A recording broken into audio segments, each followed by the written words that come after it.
Hi all, welcome to GAL IAS. In this video, we'll point out some areas that you must revise before attempting this prelims 2021. See, this doesn't mean that these are the most relevant topics or the most important topics or the questions will definitely come from these topics. No. The objective is that, see, for every subject, there are some core basic concepts or contents that you must know.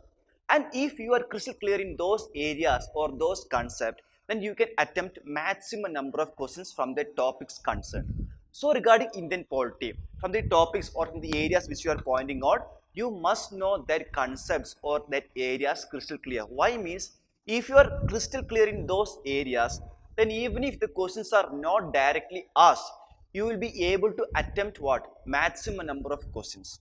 Okay, so today we'll be pointing out in those areas that you must go through before in this final round of preparation, that before prelims 2021. Fine. So regarding the introduction to the constitution or the basics of constitution, you must know the provisions which we have borrowed from other countries. You might have known that we borrowed fundamental rights from USA or DPS from Iran Constitution, etc. so and so. That you must know. And also the schedules. There are 12 schedules. 8 were there originally in the Constitution, and the 4, 9, 10, 11 and 12 were added through various amendments. So regarding schedules, this schedule are related to this concerned area that you must know. Then the Indian federalism. That means you must know what is a federal constitution or what is a federal country or what is a unitary constitution, those concepts and how they are different, right? The difference you must know regarding the federal as well as unitary features, unitary constitution and its features. What all the things form the features of a federal constitution or what all the things forms the features of unitary constitution and what kind of constitution we have, that India have, their differences and comparing the other country, that comparison between India and USA or comparison between Indian and British constitution, that you must know. Fine. Then regarding the parliamentary form of government as well as presidential form of government. See, in India we have parliamentary form of government and in USA they have presidential form of government. So what's the difference? Here the real power is with whom? The Prime Minister of India in case of our country. And in case of USA, the real powers are with whom? The President of USA. So what's the differences? Its advantages. The advantages and disadvantages of both parliamentary form of government as well as this presidential form of government, you must know. Okay, then moving on further regarding the amendment procedure. See, our society keep on changing, right? So depending upon to meet the needs of the current society or meet the needs of the evolving society, our constitution also has to get amended. That means we must make changes to the constitution. So what is the amending procedure or who can amend the procedure and how that procedure is carrying on or what is mentioned under Article 368 of the constitution, you must be revised. Okay, now regarding union and its territory topic, the difference between Article 2 and 3, that is power to admit or establish new states under Article 2 and also Parliament's authority to alter the boundaries of states, which comes under Article 3. And also the Parliament has the power to give some portion of our territory to another country through a constitutional amendment. So all these differences you must know before attempting this prelims 2021. And also the committees associated with the state reorganization. That means we might have heard that DAR Commission, JVP Committee, Fasal Ali Committee, right? So anywhere when you go through any committee, not only regarding state reorganization or regarding these Panchayat Raj institutions or municipalities or center-state relations, when you come across any committee, you must note on this committee is related to what? Say example, DAR Commission is related to state reorganization or Ashok Mehta Committee related to Panchayat Raj institutions or Sarkaria Committee related to center-state relations. So this committee is related to what? Who is the chairman of the concerned committee, and also the important recommendations of those committees are important for us from exam perspective. So when you revise in this final round of preparation, please go through these committees as well as the important recommendations. Fine. Then the most important topic is fundamental rights. So when you go through those fundamental rights, Article 12 to Article 35 you must thoroughly study, including those provisions. Okay, you must know in detail regarding all these provisions of fundamental rights, that is Article 12 to 35. And also some rights are given only to citizens of our country, but the rest are enjoyed by both citizens as well as aliens. So those 5 fundamental rights, that is Article 15, 16, 19, 29, 30, all those things. Okay, we are not going into in detail about the facts regarding those topics, but for the purpose I am saying that their differentiation. Okay, those exceptions you must know. And also regarding enjoyment of fundamental rights, there are certain kind of exceptions or restrictions made upon the fundamental rights. Those exceptions also you must know regarding this fundamental rights, and also the role of parliament regarding the fundamental rights. Okay, then moving on to DPSP.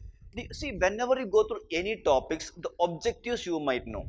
What's the objective of giving fundamental rights to citizens? Or what's the objective of DPSP? Or what's the objective of preamble? Or what's the objective of fundamental duties, you must know.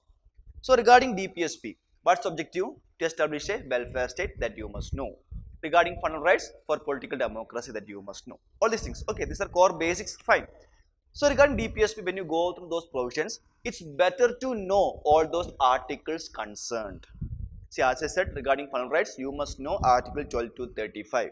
Similarly, it's better to know all those articles, including their number, regarding DPSP, because questions can be expected. In previous year, questions were asked. Okay, but at least you must know the classification of DPSP based on Gandhian principles, socialist principle, as well as liberal intellectual principles, that you must know. And also, some provisions of DPSP were added through constitutional amendments. That means that were not present initially, but that were added through constitutional amendments only. For example, 42nd Amendment Act added 4 DPSPs to the Constitution. Similarly, 44th Amendment Act, 86th Amendment Act, as well as 97th Amendment Act added provisions to DPSP, that you must know. As a factual part, study that. Okay, then regarding fundamental duties, there were 10 initially, then 1 were added, that also you please go through. By means, from fundamental rights, DPSP, preamble, as well as fundamental duties, provisions can be interchanged and may confuse you. So be crystal clear in those preamble, fundamental rights, DPSP, as well as fundamental duties. Then moving on to the more lengthiest topic of our Indian polity, that is Parliament. The things you must note down is, or things you must revise is, the qualification, disqualifications of members, or various offices like Speaker, Deputy Speaker, or Chairman or Deputy Chairman of Rajya Sabha. And the most important thing is that whenever you go through any offices under our constitution, their powers and functions. If it is President of India, powers and functions, or Chairman of Rajya Sabha, powers and functions, Prime Minister of India, powers and functions. See, the polity's core crux is the powers and functions. Okay, so be crystal clear who has so and so powers or who has so and so limitations. You be clear with all those things. Okay. Then moving further, various terms associated with the parliamentary proceeding. Say example, dissolution, or what is prorogation, or what is summoning, or what is adjournment sine die, or what is adjournment, or various motions like censure motion, adjournment motions, resolutions. All these things, be crystal clear in that. See, by knowing this, you may be able to attempt another questions which are not related to this, because by elimination method you can end up with the correct answer. So that's why I'm stressing that please be crystal clear in those core basics of Indian polity. You must know. See, not only for 2020 prelims, whether it is 2022 or 2023, any year, you must be crystal clear in those crux or the core areas of Indian polity. Fine. Various motions, then the procedure regarding ordinary bill, money bill, finance bill, as well as constitutional amendment bill. See, all these different kinds of bills have different procedures for its enactment. Ordinary bill has its own procedure, money bill has its own procedure, and then constitutional amendment bill has its own procedure, budget has its own provisions or its own procedure. So make sure you are clear in all these different procedures in the parliamentary proceedings regarding various kinds of bills. Fine. Then the power comparison between Lok Sabha as well as Rajya Sabha. Okay, see, Lok Sabha is the house of people, Rajya Sabha is the house of elders, okay, or council of states.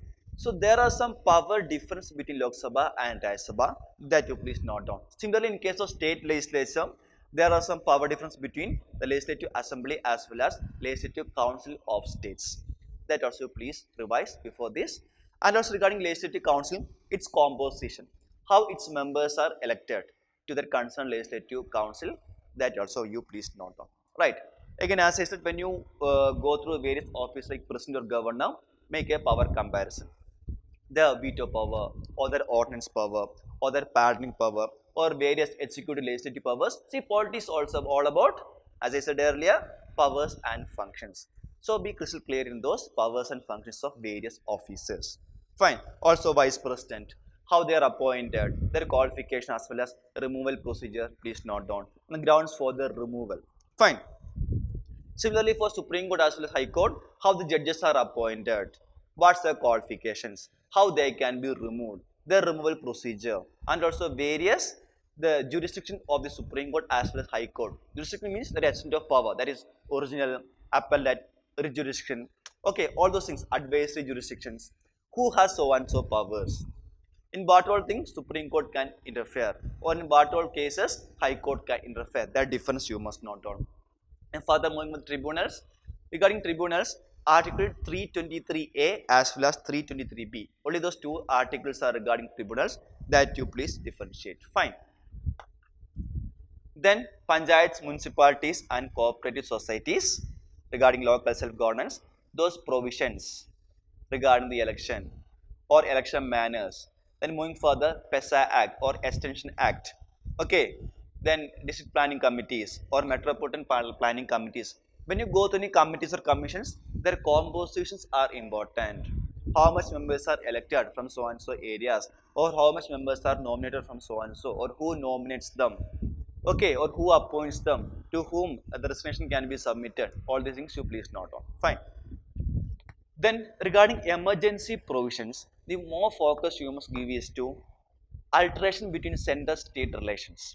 When a national emergency declared, how the center-state relations gets altered, or when a president's rule is imposed, how the center-state relations get altered, or when a financial emergency is declared, how the center-state relations get altered in terms of legislative relations, or in terms of administrative relations, or in terms of financial relations.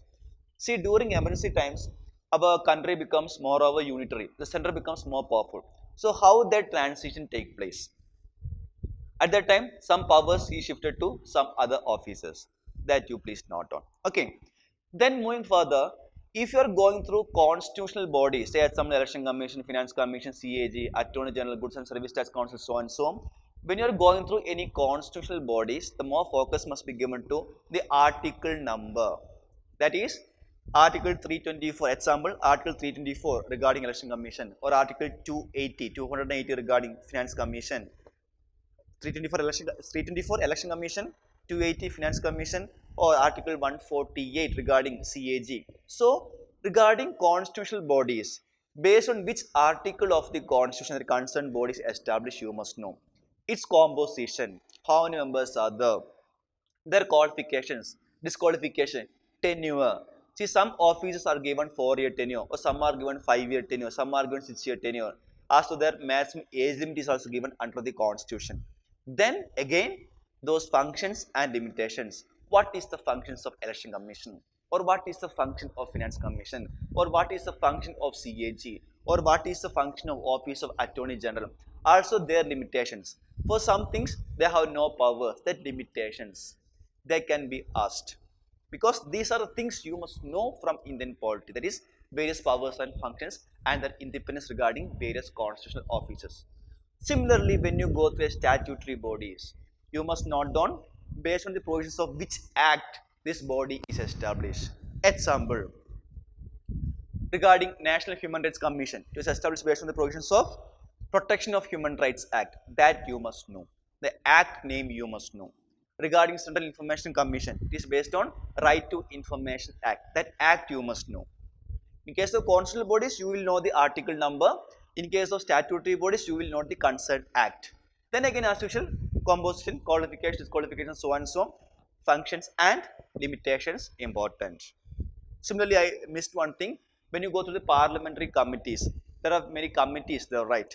The most important are Public Account Committee or Estimate Committee, as well as Committee on Public Undertakings. Regarding those committees also, you must note down how many members are from Lok Sabha, how many members are from Rajya Sabha, how they are elected, who elect them or who nominate them, their tenure, whether minister can be a part of any committees, who becomes the chairman of that committee, again their functions as well as their limitations. As I repeat always, polity is about functions or powers and limitations. That you be crystal clear in that. Fine. Then statutory bodies we have completed. Then things you must know is anti-defection law. That is the provisions of anti-defection law. How, on what grounds a member can be disqualified based on anti-defection law, and who is the final authority, and is it subjected to judicial review or it is beyond judicial review. All those things you must know. The difference between nominated member as well as independent member, those provisions.